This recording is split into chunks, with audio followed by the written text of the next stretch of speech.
ದುನಿಯಾ ವಿಶೇಷ ಕಾರ್ಯಕ್ರಮಕ್ಕೆ ಮತ್ತೊಮ್ಮೆ ಸ್ವಾಗತ ವೀಕ್ಷಕರೇ. ಒಂದು ವಿಭಿನ್ನ ಪ್ರಕರಣವನ್ನ ಇವತ್ತು ನಾವು ನಿಮ್ಮ ಮುಂದೆ ತರ್ತಾ ಇದೀವಿ. ಪ್ರತಿ ಬಾರಿಯೂ ಕೂಡ ಹಲವಾರು ವಿಷಯಗಳನ್ನ ತರ್ತೀವಿ. ಪ್ರೀತಿಸಿ ಕೈಕೊಟ್ಟವರು ಅಥವಾ ಪ್ರೀತಿಸಿದ ನಂತರ ತಂದೆ ತಾಯಿನ ಮರೆತುಬಿಟ್ಟವರು. ಆದ್ರೆ ಇವತ್ತು ಪ್ರೀತಿಸಿ ಮದುವೆಯಾಗಿ ಯಶಸ್ವಿ ಜೀವನ ನಡೆಸ್ತಾ ಇರೋ ಈ ಜೋಡಿಗೆ ತಂದೆ ತಾಯಿಯ ಬೆಂಬಲ ಬೇಕಿದೆ. ಅದರಲ್ಲೂ ಮುಖ್ಯವಾಗಿ ಲಾವಣ್ಯ ತಂದೆ ತಾಯಿ ಆಕೆ ಮೇಲೆ ಮುನಿಸ್ಕೊಂಡಿದ್ದಾರೆ. ಒಂದು ಕ್ಷಣ ಮಾತಾಡೋದಕ್ಕೆ ಕೂಡ ಅವರು ತಯಾರಾಗಿಲ್ಲ. ಯಾಕೆ, ನಾನು ಮಾಡಿರೋ ತಪ್ಪೇನು, ನಿಮ್ಮಲ್ಲಿ ಅಂತಹದ್ದೇನಾದ್ರೂ ಇದ್ರೆ ನನ್ನ ಹತ್ರ ಮಾತಾಡಿ ಅನ್ನೋ ಒಂದು ಬೇಡಿಕೆಯನ್ನು ಇಡ್ತಿದ್ದಾರೆ. ಜೊತೆಗೆ ನಿಮ್ಮ ಪ್ರೀತಿ ನನಗ್ ಬೇಕು ಅನ್ನೋದು ಲಾವಣ್ಯ ಬೇಡಿಕೆ. ಇನ್ನಷ್ಟು ಮಾಹಿತಿಯನ್ನು ಅವರಲ್ಲೇ ಪಡ್ಕೊಳ್ಳೋಣ. ಲಾವಣ್ಯ ತಂದೆ ಏನಾದ್ರೂ ಕಾರ್ಯಕ್ರಮ ನೋಡ್ತಾ ಇದ್ರೆ ದಯವಿಟ್ಟು ನಿಮ್ಮ ಮಗಳ ನೋವನ್ನ ಅರ್ಥ ಮಾಡ್ಕೊಳ್ಳಿ.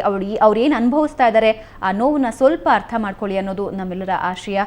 ಸೊ ಲಾವಣ್ಯ, ನಿಮ್ಮ ತಂದೆ ಮಾತಾಡೋದಕ್ಕೂ ಸಿದ್ಧ ಇಲ್ಲ. ಇಂತಹ ಒಂದು ನಡವಳಿಕೆ ಹಿಂದೆ ಯಾವಾಗಾದ್ರೂ ನೋಡಿದ್ರ ನೀವು, ಯಾವುದೋ ಒಂದು ವಿಷಯಕ್ಕೆ ಸಂಬಂಧಪಟ್ಟ ಹಾಗೆ? ಇಲ್ಲ ಮೇಡಮ್, ಅವ್ರು ಏನಂದ್ರೆ ಏನಾದ್ರೂ ಇದ್ರೆ ಎದುರುಗಡೆ ಸಿಕ್ಕಿದ್ರೆ ಅವರೇ ಹೇಳ್ಬಿಡ್ತಾರೆ. Then what's the reason? ಈ ರೀತಿ ಮಗಳ ಧ್ವನಿ ಕೇಳಿಸ್ಕೊಂಡು ಫೋನ್ ಕಟ್ ಮಾಡುವಂತಹ ಕಠೋರತೆ ಯಾಕೆ ಬಂದಿದೆ? ನನ್ಗೆ ಅದೇ ಯಾಕೆ ಇಷ್ಟು ಮನ್ಸನ್ನ ಕಲ್ ಮಾಡ್ಕೊಂಡಿದ್ದಾರೆ ಅಂತಾನೆ ಗೊತ್ತಾಗ್ತಿಲ್ಲ. ನಾನೇ ನೆನೆ ಕಾಲ್ ಮಾಡಿದ್ದೀನಿ, ಅದು ಗೊತ್ತೋ ಇಲ್ವೋ ಗೊತ್ತಿಲ್ಲ, ನಾನೇ ಕಾಲ್ ಮಾಡಿದ್ದೀನಿ.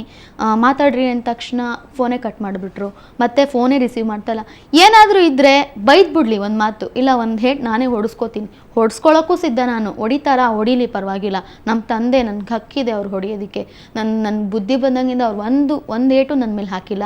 ಅಷ್ಟು ಮುದ್ದಾಗಿ ಸಾಕಿ ನಾನು ಏನು ಬೇಕಂದ್ರೂ ಕೊಡಿಸಿ ಎಲ್ಲ ನಮ್ಮ ಮನೇಲಿ ಹೇಳೋರು. ಅಯ್ಯೋ ಇವಳು ಹೇಳಿದ ಮಾತೆ ಅವ್ನು ಕೇಳೋದು, ಇವಳು ಹ್ಞೂ ಅಂದರೆ ಅವನು ಅಂತ ಅನ್ನೋ ಥರ ಇದ್ದರು. ಎಲ್ಲ ರೇಗಿಸ್ತಿದ್ರು ಮನೆಯಲ್ಲಿ.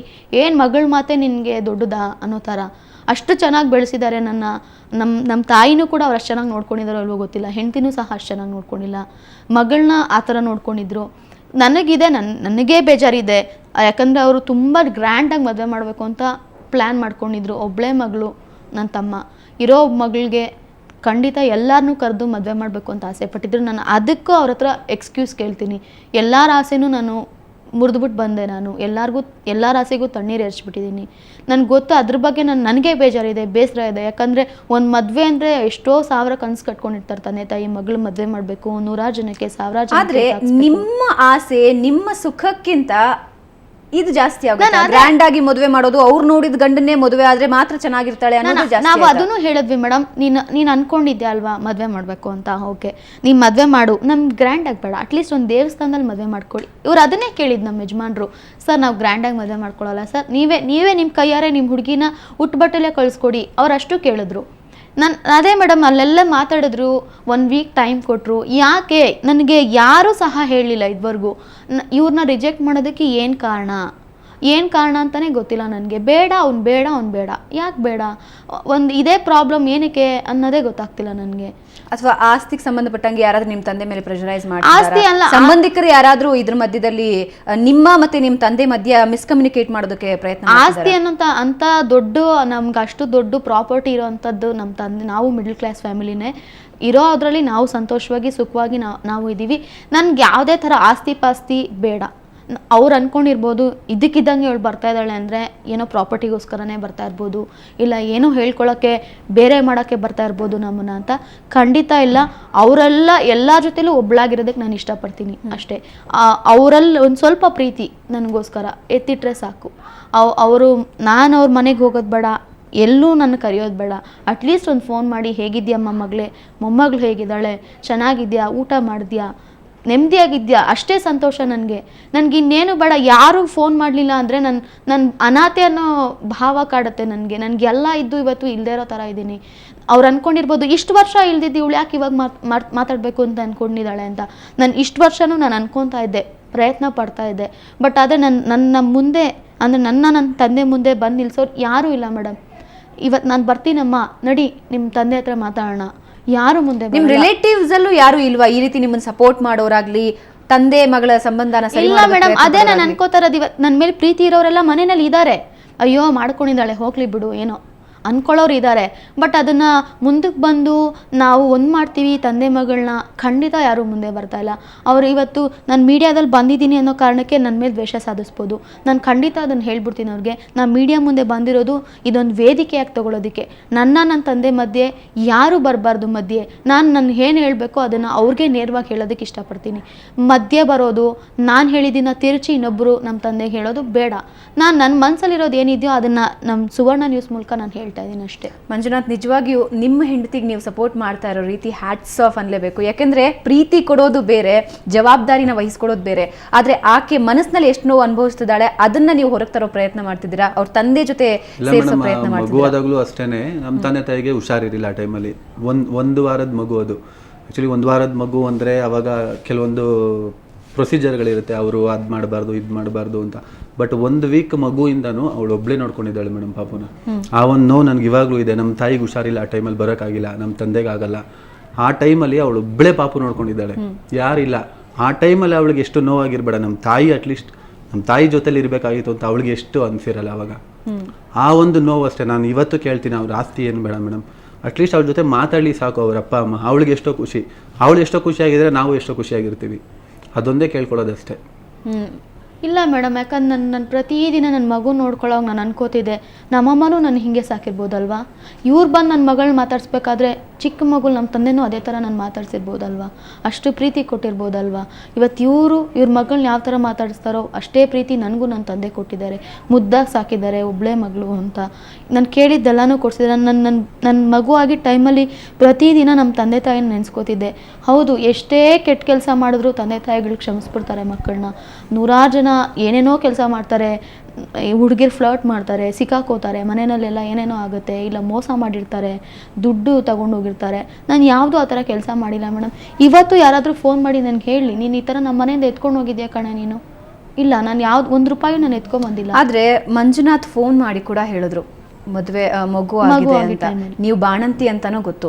ಬಾಣಂತಿ ಆಗಿರೋ ಸಂದರ್ಭದಲ್ಲಿ ತಾಯಿಯ ಪ್ರಾಮುಖ್ಯತೆ, ತಾಯಿ ಆದವರ ಕರ್ತವ್ಯ ಏನು ಅನ್ನೋದು ನಿಮ್ ತಂದೆಗೆ ತುಂಬಾ ಚೆನ್ನಾಗಿ ಗೊತ್ತು. ಯಾಕೆಂದ್ರೆ ನಿಮ್ ತಾಯಿ ಬಾಣಂತಿ ಆದಾಗ್ಲೂ ಅದನ್ನ ನೋಡಿರ್ತಾರೆ.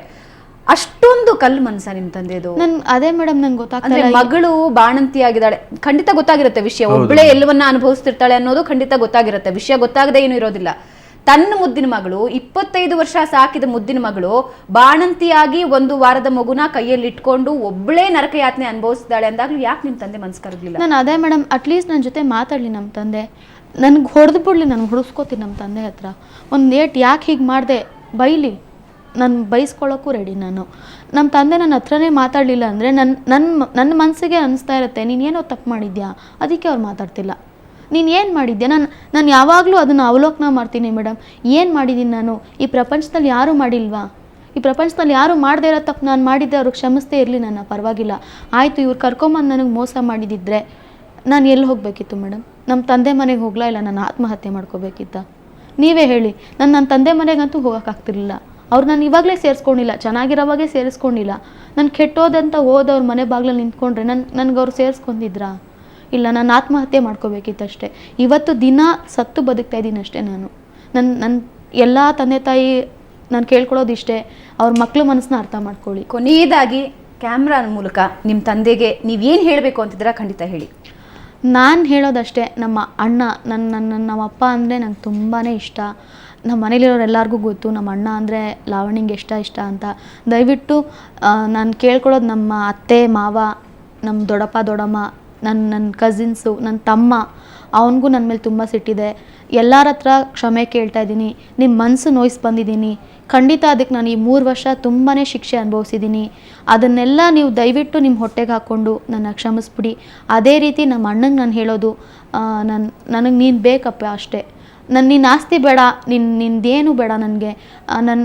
ನನ್ನ ಜೊತೆ ಮಾತಾಡು, ಇಲ್ಲ ಅಟ್ಲೀಸ್ಟ್ ನಮ್ಮ ತಾಯಿ ಜೊತೆ ಮಾತಾಡೋಕ್ಕಾದ್ರೂ ಅವಕಾಶ ಮಾಡಿಕೊಡು. ತಾಯಿ ಮಗಳ ಸಂಬಂಧ ಯಾರೂ ಬೇರೆ ಮಾಡೋಕ್ಕಾಗಲ್ಲ.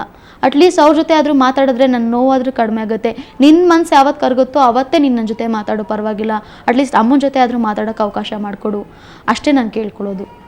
ಮಂಜುನಾಥ್, 3 ವರ್ಷ ನಿಮ್ಮ ಹೆಂಡತಿಗೆ ನೀವು ಪ್ರತಿಯೊಂದು ಕ್ಷಣದಲ್ಲೂ ಸಪೋರ್ಟ್ ಮಾಡ್ತಿದ್ದೀರಾ, ಈಗಲೂ ಕೂಡ ಅವ್ರಿಗೆ ಸಪೋರ್ಟ್ ಮಾಡ್ತಿದ್ದೀರಾ. ಏನು ಹೇಳೋದು ಬಯಸ್ತೀರಾ ಅವ್ರ ಫ್ಯಾಮಿಲಿಗೆ? ನನ್ನ ಪ್ರಕಾರ ನಾವು ತಪ್ಪು ಮಾಡಿಲ್ಲ, ಬಟ್ ಅವ್ರ ಪ್ರಕಾರ ನಾವು ತಪ್ಪು ಮಾಡಿದ್ದೀವಿ ಅಂತ ಅಂದ್ಕೊಂಡ್ರು ನಾವು ಚೆನ್ನಾಗೇ ಇದ್ದೀವಿ. ಕೊನೆಗೆ ಏನು ಬೇಕು ಅಂದರೆ ಚೆನ್ನಾಗಿರಬೇಕು ಅಷ್ಟೇ. ಮದುವೆ ಆದ್ವಿ, ನಾವೇನೋ ಹಾಳಾಗೋಗ್ಬಿಟ್ವಿ ಅಂತಂದರೆ ಅವರು ಈ ಥರ ಕೋಪ ಮಾಡ್ಕೊಳ್ಳೋದ್ರಲ್ಲಿ ಒಂದು ಅರ್ಥ ಇದೆ. ಬಟ್ ಚೆನ್ನಾಗೇ ಇದ್ದೀವಿ ನಾವು. ನಾನು ಅವತ್ತೂ ಹೇಳಿದ್ದೆ, ನಮ್ಮ ಮಾವ ಆಗಲಿ ಯಾರಿಗೆ ಆಗಲಿ ಅವ್ರ ಕಡೆಯವ್ರಿಗೆ ಹೇಳಿದ್ದೆ, ನಾನು ಅವತ್ತೂ ಹೇಳಿದ್ದೆ ಚೆನ್ನಾಗಿ ನೋಡ್ಕೋತೀನಿ ಲಾವಣ್ಯನ ಅಂತ. ಇವತ್ತು ಚೆನ್ನಾಗಿ ನೋಡ್ಕೋತಾ ಇದ್ದೀನಿ, ಮುಂದೆನೂ ಚೆನ್ನಾಗಿ ನೋಡ್ಕೋತೀನಿ. ಏನಂದರೆ ಅವಳಿಗೆ ಅವ್ರ ತಂದೆ ತಾಯಿ ಪ್ರೀತಿ ಒಂದು ಸಿಕ್ಕಿದ್ರೆ ನನಗಿನ್ನೂ ಸಂತೋಷ ಆಗುತ್ತೆ. ಇದರಿಂದ ಅವಳು ಖುಷಿಯಾಗಿದ್ದರೆ ನಾವು ಖುಷಿಯಾಗಿರ್ತೀವಿ. ಓಕೆ, ಧನ್ಯವಾದ ನನ್ನ ಜೊತೆ ಮಾತಾಡೋದಕ್ಕೆ. ಖಂಡಿತ ನಿಮ್ಮ ತಂದೆ ನಿಮ್ಮ ನೋವಿಗೆ ಸ್ಪಂದಿಸಲಿ ಅನ್ನೋದು ನಮ್ಮ ಆಶಯ. ಲಾವಣ್ಯ, ಮಂಜುನಾಥ್, ನಿಮ್ಮ ಸಪೋರ್ಟ್ ನಿಮ್ಮ ಹೆಂಡತಿಗೆ ಹೀಗೆ ಕೊನೆವರೆಗೂ ಇರಲಿ ಅಂತ ನಮ್ಮ ಆಶಯ. ಧನ್ಯವಾದ ನನ್ನ ಜೊತೆ ಮಾತಾಡೋದಕ್ಕೆ. ಕೊನೆಯದಾಗಿ ಹೇಳ್ತಿದ್ದೀನಿ, ಲಾವಣ್ಯ ತಂದೆ ಈ ಕಾರ್ಯಕ್ರಮ ನೋಡ್ತಾ ಇದ್ರೆ ಅಥವಾ ಅವರ ಸಂಬಂಧಿಕರು ಯಾರಾದರೂ ಕಾರ್ಯಕ್ರಮ ನೋಡ್ತಾ ಇದ್ರೆ ಮಗಳ ನೋವಿಗೆ ಸ್ಪಂದಿಸಿ. ಮಗಳಿಗಿಂತ ಯಾವುದು ದೊಡ್ಡಲ್ಲ ರೀ, ಜಾತಿ ಮತ ಇವು ಯಾವುದು ಬರೋದೇ ಇಲ್ಲ, ಆಸ್ತಿಯಂತೂ ಮೊದಲೇ ಬರೋದಿಲ್ಲ. ನಿಮ್ಮ ಮಗಳ ಪ್ರೀತಿ, ನಿಮ್ಮ ಮಗಳ ಸಂತೋಷ ತುಂಬ ಮುಖ್ಯ. ಲಾವಣ್ಯ ಸುಖಕರವಾದಂತಹ ಒಂದು ಜೀವನ ಅನುಭವಿಸ್ತಾ ಇದ್ದಾರೆ. ಸುಂದರವಾದಂತಹ ಗಂಡ, ಎಲ್ಲವನ್ನ ನಿಭಾಯಿಸುವಂತಹ ಗಂಡ, ಸುಂದರವಾದ ಮಗು, ಜೊತೆಗೆ ಅತ್ತೆ ಮಾವ ಕೂಡ ಮಗಳ ಥರ ನೋಡ್ಕೊಳ್ತಿದ್ದಾರೆ. ಈಗ ಅವ್ರಿಗೆ ಬೇಕಾಗಿರೋದು ನಿಮ್ಮ ಪ್ರೀತಿ. ಖಂಡಿತ ನೀವು ಆಕೆ ನೋವಿಗೆ ಸ್ಪಂದಿಸ್ತೀರಾ ಅಂತ ನಾನು ಅನ್ಕೊಳ್ತಾ ಇದ್ದೀನಿ. ಇದು ಈ ಹೊತ್ತಿನ ವಿಶೇಷ. ಕ್ಷಣ ಕ್ಷಣದ ಸುದ್ದಿಗಾಗಿ ನೋಡ್ತಾ ಇರಿ ಸುವರ್ಣ ನ್ಯೂಸ್ 24/7.